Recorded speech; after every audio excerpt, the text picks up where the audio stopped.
이제 느헤미야서 10장의 말씀을 가지고 주님의 음성을 듣도록 하겠습니다. 바벨론 포로에서 느헤미야를 따라서 이제 귀환이 있게 됩니다. 그들이 와서 한 일은 예루살렘 성벽을 재건했어요. 성벽이 무너졌거든요. 그래서 그거를 재건하고 재건되었을 때에 유다 백성들의 신앙을 재건하는 일을 에스라와 더불어서 시작하게 됩니다. 2차 귀환하게 되어질 때에 다시 돌아올 사람들을 아하와 강가에 모이게 하고, 그리고 지파별로 그 인원을 점검하게 되어질 때에 레위 지파도 없었고 제사장도 없었습니다. 그래서 이제 거기에서 3일을 더 머물면서 제사장과 레위 지파 사람들을 모으게 되어지죠. 이제 제사장 겸인 율법학자인 에스라가 같이 귀환하게 되어집니다. 느헤미야하고. 그래서 이 에스라가 유다 백성들 앞에서 하나님의 율법책, 이제 성경 말씀을 읽게 되고, 그 수문 앞 광장에서 하나님의 말씀을 듣는 백성들은 정말 울면서 우리가 왜 이방 왕의 종이 되어졌는지, 왜 우리가 포로로 살아야만 했는지, 그리고 우리의 삶이 이렇게 곤고했는지 그 원인을 알게 됩니다. 그 원인은 바로 하나님 앞에서 불순종이었어요. 그래서 그 불순종을 그들이 깨닫고 그것이 잘못된 죄인 것을 하나님 앞에 자복하게 되고, 자복하는 데에서, 회개하는 데서 멈추지 않고요, 그 하나님과 언약을 다시 세우고 이제부터는 이전과 다른 삶을 살겠다라고 다짐합니다. 그리고 그 다짐한 것을요, 그들이 기록으로 남기게 되어져요. 그리고 그 기록으로 남긴 것에 서명하고 날인하고 인봉합니다. 이 말씀은 그들이 이제 다시 하나님의 백성 선민으로 돌아오게 되어졌고, 이제부터는 선민답게 살겠다라고 하나님과 약속을 다시 한번 하고 있는 내용입니다. 유다 백성의 지도자들이 서명했고 인봉했고, 모든 백성들은 다 따르겠다라고 동의했어요. 28절에서 보면. 그런데 이 언약의 내용이 뭔지 우리가 살펴보면서 우리의 신앙도 그냥 오랜 세월 신앙생활을 하다 보면 적당히 변하기도 하고 내 편의에 의해서 신앙생활을 하기도 하는데, 우리가 신앙생활에 어떻게 하는 것이 원칙인지, 어떻게 하는 것이 하나님의 원하시는 바인지를 다시 한번 확인하는 시간 되기를 원합니다. 오늘 29절의 말씀에 보면 그들이 저주로 맹세하기를 이렇게 말씀하고 있어요. 하나님의 종 모세를 통해서 주신 하나님의 말씀을 따라 그들이 모든 율례와 규례와 법도를 지켜 행하겠다고 합니다. 그러는데 그 지켜 행하겠다라는 것을 저주로 맹세하는 거예요. 이 저주로 맹세한다라는 것은 어떤 이야기냐 그러면, 우리가 하나님의 말씀을 지켜 행하면 하나님께서 우리에게 복을 주실 것이고, 잘못하면, 지키지 않으면 하나님이 저주하심에도 마땅하다라고 맹세하고 있는 거예요. 이 말씀은 어찌 생각하면 굉장히 무서운 말씀이기도 해요. 우리가 하나님의 말씀을 잘 지켜서 행하면서 복 받는 거는 너무 좋지요. 그런데 내가 말씀대로 살지 못하는 것은 적당히 무마되고 적당히 그냥 지나가기를 원하는 우리의 내면이 있는데, 이 백성들은 이제 에스라와 느헤미야 앞에서 아주 서명하고 인봉하면서 저주로 맹세해요. 우리가 잘못한 것에 대해서 당연히 하나님의 진노하심을 받는 것에 대해서 이의를 제기하지 않겠다라는 결단을 하게 됩니다. 이제 이 결단은요, 모세가 이스라엘 백성들과 더불어서 요단강을 건너가서 가나안 땅에 들어가면 너희들이 그리심산과 에발산 앞에서 각 6지파씩 모이게 되어지고, 레위 사람들이 큰 소리로 하나님의 말씀을 들려주면 율법을 실행하지 아니하는 자는 저주를 받을지어다라고 선포하게 되면 너희 백성들은 아멘 할지어다라고 신명기서에서 모세가 이스라엘 백성들에게 당부하고 있습니다. 이제 모세의 뒤를 이어서 여호수아가 지도자가 되어졌잖아요. 지도자가 되어져서 여리고성은 점령했는데 아이성을 점령하지 못하는 뼈아픈 실패를 당하고 난 다음에 다시 한번 모세의 명령대로 그들이 그리심산과 에발산에 모여가지고 하나님의 율법책을 낭독하면서 하나님의 말씀을 지키면 복이 될 것이고 지키지 않으면 저주를 받을지어다라는 말씀에 그들 모두가 다 아멘으로 화답하게 됩니다. 이제 오늘 느헤미야에 대해 유다 백성들이 저주로 맹세하면서 우리가 분명히 하나님의 말씀을 지키겠다. 이제 그들의 역사 속에서 하나님의 말씀을 지키지 않았을 때 그들의 삶에 저주가 임했다라는 것을 그들이 알았기 때문에 이제는 하나님의 말씀을 지켜 행하면서 복을 받고 그렇지 않으면 저주받는다라는 사실을 다시 한번 확인하는 하나님의 백성, 하나님의 선민으로서의 자리를, 정체성을 다시 한번 결정하고 깨닫고 회복하는 시간입니다. 우리가 신앙을 개혁한다라는 말을 쓰게 되는데요. 개혁이라는 것은 새 것을 만들어내는 것이 개혁이 아니고요. 하나님의 말씀을 원칙으로 돌아간다라는 것이에요. 그래서 하나님의 말씀대로 살기로 다짐하겠다라는 것이 우리 신앙의 개혁입니다. 이 개혁 가운데는 하나님의 말씀을 지키지 않으면 저주도 감수하겠다라는 자세, 이 자세를 가지고 있으면 우리의 신앙생활은 정말 한 걸음 한 걸음 조심스러울 수밖에 없게 되어지고요. 우리의 언행은요 늘 두렵고 떨릴 수밖에 없어요. 우리가 구원받아서 그 다음에는 나 살고 싶은 대로 어떻게 살든지 상관없다가 아니라 구원받은 자답게 살기 위해서 우리가 정말 말도 조심해야 되고 행동도 조심해야 되고 우리의 생각하는 것도 조심해야 되고 우리의 폐부까지 살피시는 그 하나님 앞에서 부끄럽지 않아야 돼요. 우리는 내 기도가 왜 상달되지 않느냐고 하나님을 향해서 하소연하잖아요. 그러는데 상달되지 않을 그때에 먼저 내 자신을 들여다봐야 돼요. 하나님과 나 사이에 막힌 것이 있지 않는지, 내 손에 피가 가득하지는 않는지, 내가 아직 회개하지 않은 죄는 그대로 갖고 있지 않는지, 이 모든 것들이 하나님과의 관계를 막게 되어지거든요. 하나님의 관계가 늘 열려있는 사람이 얼마나 복된 사람인지 여러분들 아시죠? 우리의 삶 가운데에 내 마음에, 입속에, 혀에 말까지 하시는 그 하나님 앞에서 우리가 응답이 맡겼다라는 것은 그 하나님 보시기에 내가 하나님 앞에 바로 서 있지 못한다라는 거예요. 하나님 앞에 바로 서 있지 못하다는 이 사실은요, 어떤 저주보다 정말 두려운 일이에요. 우리가 저주라고 오늘 저주로 맹세한다 하니까 이 저주는 내 삶이 무너지고 막 잘못된 것 이런 것을 생각할 수도 있어요. 물론 그것도 저주이죠. 그런데 우리가 하나님의 백성으로 살아가면서 하나님과 관계가 막혀서 내가 아무리 부르짖어도 하나님이 응답하시지 않는 것도요 정말 저주예요. 그래서 우리가 하나님 앞에 울며 회개할 때에 내 기도가 열려있고 하나님이 내 기도를 들으신다는 것은 그 무엇보다 큰 축복이라는 사실을 알기를 원합니다. 이제 그들이 저주받겠다라는 자세를 가지고 하나님과의 약속을 지키겠다라고 맹세한 내용은 무엇이냐면 첫 번째로 30절입니다. 우리의 딸들을 이 땅 백성에게 주지 아니하고 우리의 아들들을 위하여 그들의 딸들을 데려오지 않겠다는 것입니다. 이 말씀은 이미 출애굽기 34장에서요 하나님께서 이스라엘 백성들에게 하신 말씀이에요.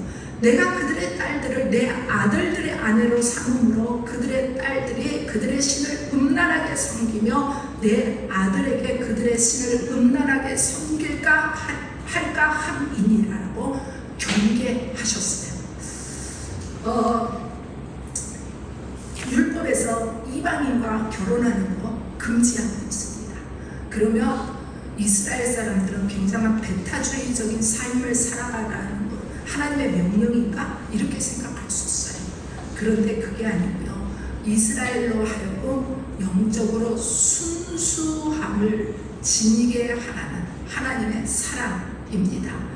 성도들은요, 세상과 하나 될 수 없어요. 성도들은 반드시 세상과 구별되어야 합니다. 왜냐하면 성도들은 성결하고요, 성도들은 거룩하기 때문이에요. 우리가 이 세상에서 살아가면서 이 세상의 고난을 피하는 것이 아니라 하나님의 백성으로서 순결함을 가지고 이 세상을 변화시키며 변혁시켜가는 주역이 바로 성도들이에요. 그래서 성도들은요, 이제 이 세상의 문화에 예민하게 반응하는 것이 아니라 우리는 하나님의 말씀이 무엇인지, 하나님의 뜻이 무엇인지, 하나님이 무엇을 원하시는지에 대해서 먼저 마음을 두는 자가 되어야 합니다. 하나님이 원하시면 모든 것이 오케이 될 수 있지만 하나님이 원치 않는다, 내 마음에 꺼리낌이 있다, 모든 것을 노할 수 있는 용기가 우리 가운데 있을 때에 우리가 신앙의 순수함을 지킬 수 있습니다. 두 번째는요, 31절 상반절을 보면 이 땅 백성의 안식일에 물품이나 온갖 곡물을 가져다가 팔려고 할지라도 우리가 안식일이나 성일에는 그들에게서 사지 않겠다는 것입니다. 이것은 십계명 가운데 네 번째 계명, 안식일을 기억하여 거룩하게 지키라는 이 말씀을 절대적으로 따르겠다는 맹세입니다.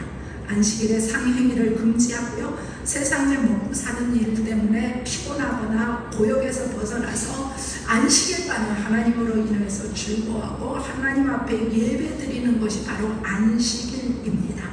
안식일을 참되게 지키기 위해서 금지사항들이 있게 되어지는데, 이 금지사항 때문에 불편한 것이 아니라 나를 사랑하시는 주님 안에서 참된 평안을 누리기를 원하시는 하나님의 뜻이 안식일에 있고, 우리가 성도로서 가장 먼저 해야 되는 첫 번째가 무엇인가 생각해보면 안식일을 거룩하게 지키는 거예요.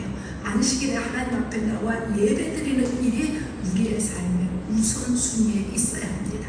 우리가 이 땅에서 많은 사람들과의 관계 속에서 안식일을 거룩하게 지키는 것을 자꾸 뒤로 미뤄요. 그런데 안식일을 거룩하게 지키는 일이 우리의 삶에서 우선순위에 있어야 합니다. 세 번째는요, 일곱째 해마다 땅을 쉬게 하겠다는 거예요. 출애굽기 23장에서 너는 6해 동안 너의 땅에 파종하여 그 소산을 거두고 일곱째 해는 갈지 말고 묵혀두어서 내 백성의 가난한 자들이 먹게 하라. 그 남은 것은 들짐승이 먹으리라. 내 포도원도 감람원도 그리할지라라고 말씀하고 있어요. 이제 7해 안식년을 지키라는 하나님의 명령이고요. 이 안식년을 지키는 것은 결국은 한 해 동안 농사를 지으면서요, 농사를 짓는 사람에게도 유익함이 되어지고 하나님이 지으신 자연에도 유익함이 됩니다. 네 번째로는 31절 끝에 보게 되어지며 일곱째 해마다 모든 빚을 탕감하라고 말씀하고 있어요. 이 말씀을 신명기 15장에 보면 매7년 끝에는 면제하라. 면제의 규례는 이러하니라. 그의 이웃에게 구워준 모든 채주는 그것을 면제하고 그의 이웃에게나 그의 형제에게 독촉하지 말지니 이는 여호와를 위하여 면제를 선포하였음이라고 이제 말씀하고 있거든요. 이것은 이스라엘로 하여금 회복이 되어지는, 회복의 기쁨을 누리는, 회복의 자유가 주어지는 제도입니다. 경작지를 1년 쉬게 하잖아요. 이제 1년 쉬게 되어지면 그 땅이요, 지력이 높아져요. 그래서 그 다음 해에 풍성함을 기약할 수 있게 되어지고요. 이제 경제적으로 어려워서 빚에 쪼들려 살던 사람이요, 새로운 돌파구를 마련할 수 있는 것이 일곱째 해마다 그 모든 빚을 탕감하여 주는 제도입니다. 이러한 제도는요, 어느 사회든지 어느 시대든지 빈부의 격차가 있게 되어지는데, 이 빈부의 격차 가운데서 장려되어져야 될 일인 것이 분명해요. 예수님으로부터 우리가 구원과 해방과 안식을 누리게 된다라는 영적인 의미도 이 속에 담겨져 있습니다. 그들이 저주하여 맹세하는 다섯 번째는 뭐냐 그러면은요, 32절의 말씀. 우리가 또 스스로 규례를 정하기를 해마다 각기 세겔의 3분의 1을 수납하여 하나님의 전을 위하여 쓰게 하겠다는 것입니다. 에스라의 지도 아래 그들이 유다 백성으로서 예루살렘 성전을 재건하게 되고요. 이제 이 성전이 재건되면서 그 안에 있어야 될 모든 것들이 있어야 되고, 그 성전이 건물만 있다고 해서 성전이 되는 것이 아니잖아요. 이 성전 안에서 행해져야 될 일들이 있어요. 그 일들을 위해서 재정이 필요했습니다. 이 재정은요, 출애굽기 30장에 보면 내가 이스라엘 자손의 수요를 조사할 때 무릇 계수한 중에 들인 자마다 성소의 세겔로 반세겔을 낼지니 이렇게 명령하고 계시거든요. 그런데 오늘 본문의 말씀에 보면은 그거를 3분의 1 세겔만 내라고 말씀하고 있어요. 출애굽기에서는 반세겔인데요. 이들이 느헤미야가 3분의 1 세겔로 정한 것은 그들이 포로에서 돌아와서 경제적으로 넉넉하지 못했기 때문에 그들을 배려해서 한 결정입니다. 이 성전의 세금을 내는 것은요, 예수님도 성전의 세금을 내셨어요. 이제 그들이 저주하여 맹세하고 지키기로 약속한 6번째는요, 성소에서 드려지는 진설병과 각종 제물을 드리는 일에 관계되고 있습니다. 33절에 보면 그들이 진설병, 소재, 번제, 안식일, 초하루, 정한 절기에 쓸 모든 것들은요, 성물과 이스라엘을 위해서 속죄제와 우리 하나님의 전의 모든 일을 위하여 쓰게 하였고라고 말씀하고 있어요. 진설병, 각종 제물은 이미 레위기서에서 어떻게 드려야 되는지에 대해서 들려주고 있고요. 당시에 드려지는 성전세를 가지고 예배와 제사를 위해서 사용하게 되어서 또 성전을 유지하는 데 필요한 수리비, 시설비, 운영비로 사용하게 되어지고요. 구체적으로 성도들이 드리는 진설병, 항상 드리는 소재, 번제, 안식일에 드리는 월상, 그리고 초하루, 정한 절기에 쓸 것과 성물, 이 모든 것은 이스라엘 백성들의 속죄제와 기타 성전의 모든 일을 위해서 드려지는 비용으로 사용되게 됩니다. 7번째는 좀 특이해요. 34절에 제사장들과 레위 사람들과 백성들이 제비부가 각기 종족대로 해마다 정한 시기에 나무를 우리 하나님의 전에 바쳐 율법에 기록한 대로 우리 하나님 여호와의 제단에 살게 하였고라고 말씀합니다. 나무를 바치라는 직접적인 명령이 다른 곳에는 나오지 않아요. 그런데 오늘 본문에 나오고 있거든요.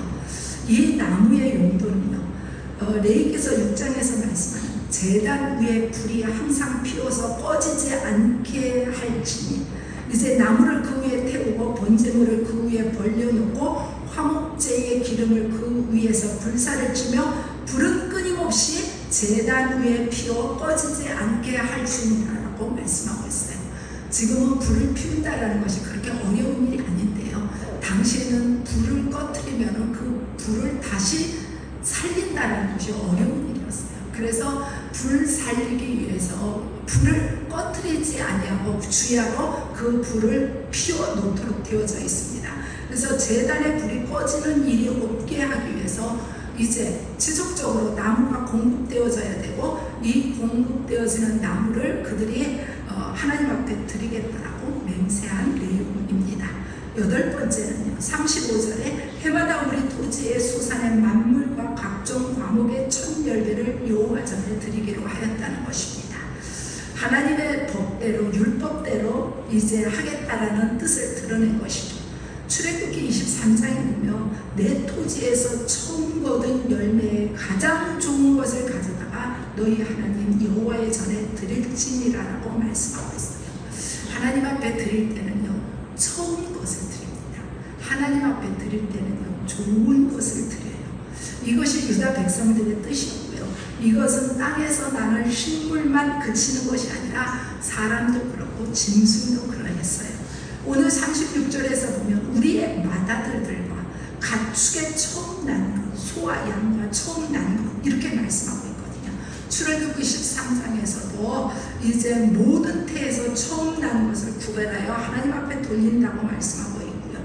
이제 그 땅을 내게 주시거든 그 땅에서 처음 나는 것을 구별하여 하나님께 드리라고 말씀하고 있어요.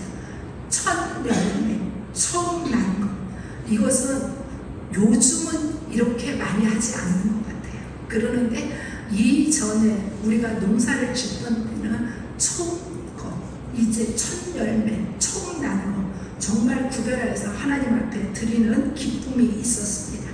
이스라엘 자손이 하나님께서 택하신 언약 백성이지요. 그러는데 이스라엘 백성들의 모든 소유물은요 다 하나님의 것이에요. 하나님이 거룩하게 구별하셨거든요. 그런데 하나님께서 처음 난 장자 그것을 대표로 받으심으로 모든 것을 다 받았다라는 상징이 그 속에 담겨져 있습니다. 그러므로 이스라엘 자손들은요 그들의 처음 난 것을 하나님 앞에 드릴 때에 자기들의 본분, 자기들의 존재 의미를 깨닫게 되어지고요. 이 처음 난 것을 드림으로 내가 가진 모든 것은 주님의 것입니다라는 고백이 그 속에 담겨져 있어요. 그래서 하나님의 백성된 오늘날 성도들은요 내가 가지고 있는 내게 속한 모든 것들이 내 것이 아니라 하나님의 것이라는 것을 처음 것을 드리면서 우리는 기억하게 돼요. 그래서 우리가 내가 가지고 있는 당연한 것들이 내 것이 아니라 하나님의 것이고 하나님의 것을 구별하면서 하나님의 것을 하나님 앞에 올려드리고 또한 내가 가지고 누리고 있는 모든 것들이 당신의 것입니다. 하나님의 것입니다. 라는 고백이 그 속에 담기게 됩니다. 그들이 저주하여 맹세하여 지키기로 한 아홉 번째는요 37절 11조에 관한 말씀입니다. 이제 이 11조에 관한 말씀은 민수기 18장에서도 말씀하고 있거든요. 내가 이스라엘의 11조를 레위 자손에게 기업으로 다 주어서 그들이 하는 일 곧 회막에서 하는 일을 감당히 이후로는 이스라엘 자손이 회막에 가까이 하지 말 것이라 죄값으로 죽을까 하노라. 그러나 레위인은 회막에서 봉사하며 자기들의 죄를 담당할 것이요 이스라엘 자손 중에는 기업이 없을 것이니 이는 너희 대대의 영원한 율례라. 내가 그들에 대하여 말하기를 이스라엘 자손 중에 기업이 없을 것이니라 하였노라라고 말씀하고 있어요. 이스라엘 백성들이 12지파예요. 12지파 가운데 레위지파가 있거든요. 그런데 레위지파가 가나안 땅으로 들어가고 난 다음에요 그곳에서 하나님 앞에 예배드리는 일에 사역을 감당하게 되고 그때부터 레위지파에게는 기업이 없어요. 이제 머물 수 있는 성도 없어요. 그래서 이제 다른 12지파들이 이제 레위지파를 뺀 12지파들이 어떻게 다시 12지파가 됐냐면 요셉에게서 므낫세와 에브라임이 두 지파가 들어와서 다시 레위지파가 빠지고도 12지파가 되는 거예요. 그래서 이 12지파들이 자기의 성읍들을 이제 레위지파에게 제공하고 레위지파는 그 성읍들에 머물게 되어지고 그리고 이 12지파들이 11조를 드림으로 그 11조를 가지고 레위지파들이 생활을 하게 배려해주는 제도가 이제 민수기 18장에 언급되고 있습니다.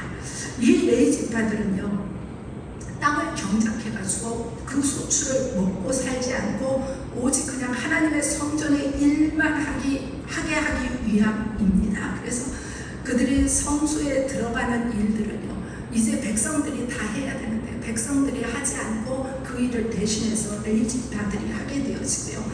그 보상으로 하나님께서 백성들이 드리는 그 11조를 레위지파에게 주신 것입니다. 그래서 이 11조를 드린다는 것은 하나님의 성전에 드리는 것이고요. 하나님의 백성으로서의 의무이기도 하고요. 이 의무를 통해서 하나님 앞에 온전한 예배가 드려질 수 있게 됩니다.